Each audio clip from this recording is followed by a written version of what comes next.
Welcome to the session on common data security failures. In this, we will explore together how and why data breaches occur and what organizations can do to strengthen their defenses.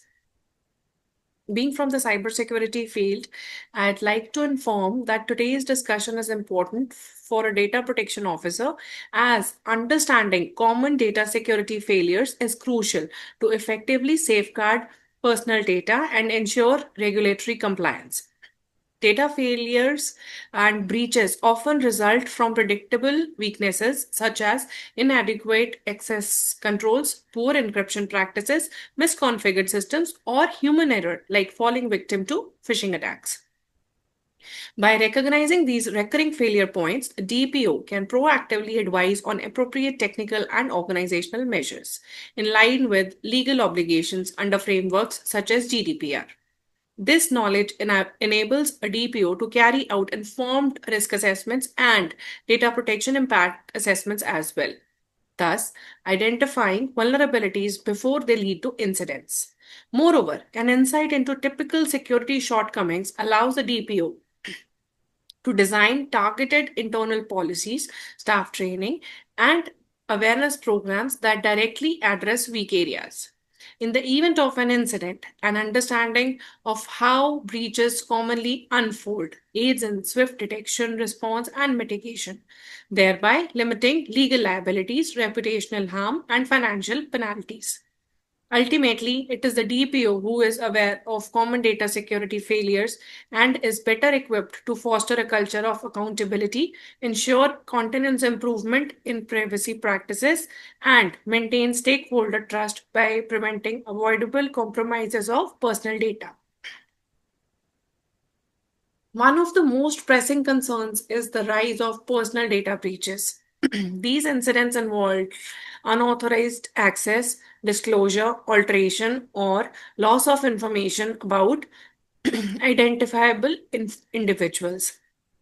This information is mostly called PII data, or if it is very sensitive, such as healthcare related data, it is called SPII, that is sensitive personal identifiable information.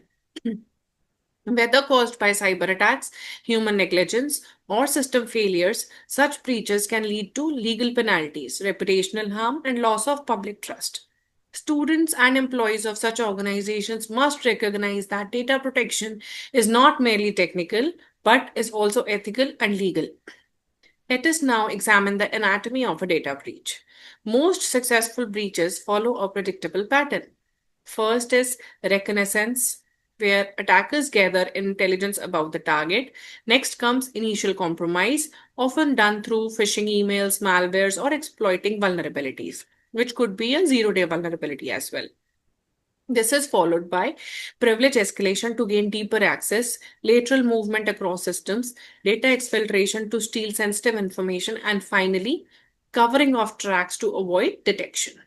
Understanding each stage allows defenders to disrupt the attacker's progress. When discussing weaknesses, it is critical to consider the various sites of attacks. Adversaries may target endpoints such as laptops and smartphones, networks, including public Wi Fi's and routers, applications and databases, or even cloud infrastructure. Yet, it is often people who remain the weakest link. Through social engineering, attackers manipulate human behavior to gain access where otherwise technical barriers might be strong and may hinder their entry into the system. With that in mind, how do we go about securing information? Best practice involves a layered approach covering technical controls such as firewalls, intrusion detection systems, intrusion prevention systems, access controls, and encryption, administrative controls such as policies, procedures, regular training, and physical controls such as using locks, surveillance, and restricted access to equipment. Each layer compensates for possible failure in another. To guide organizational practice, we must turn to ISO 27001 standards, which is an international standard for information security management systems. It specifies how to establish, operate, monitor, review, and continuously improve a formal system of controls. Its core objective is to ensure the confidentiality, integrity, and availability of information, which are the pillars of information security, often referred to as CIA triad. Similarly, the 10 Steps to Cybersecurity, issued by UK's National Cybersecurity Centre, provides practical advice for developing resilience. These steps include risk management, engagement of users, incident management, malware protection, monitoring, and home mobile working policies.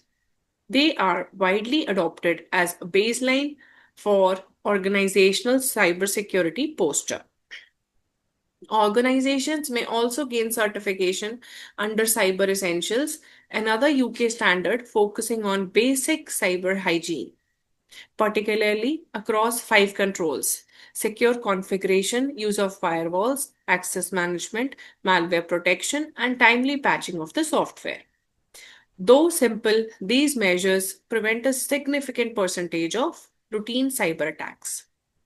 In the United States, organizations follow NIST standards, especially the NIST Cybersecurity Framework, which is based on five functions: identify, protect, detect, respond, and recover. Unlike prescriptive standards, NIST provides a flexible, risk based approach which organizations can apply according to their size, threat environment, and regulatory demands. At the heart of any secure organization lies an effective information security policy. This top level document outlines objectives, responsibilities, and rules for protecting information. Assuring information security involves verifying these controls through audits, risk assessments, penetration testing, vulnerability scans, and metrics as well. Governance of information security ensures leadership, accountability, and alignment between security efforts and organizations' broader goals. In today's ecosystem, security must also operate beyond the organization's borders because recognizing the risks associated with third party partners, cloud providers, and the global digital supply chain is also relevant. In conclusion, it can be said that common data security failures are rarely due to technology alone. Weaknesses in processes, policies, and people can be equally dangerous. Adopting international standards, enforcing policy, and extending governance across organizational boundaries are essential steps towards resilience. This clearly demonstrates why the GDPR places such strict emphasis on accountability, risk-based controls, and proactive protection of personal data. Breaches often arise from recurring weaknesses, as discussed above, and precisely the areas where the GDPR requires organizations to adopt appropriate technical and organizational measures. The learning from these failures allows organizations to better fulfill principles such as integrity, confidentiality, data protection by design and by default, and the overarching accountability obligation. When organizations understand how and why security typically breaks down, they are better equipped to conduct meaningful DPIAs, implement effective safeguards, and respond swiftly to incidents in order to meet the GDPR's data breach notification requirements.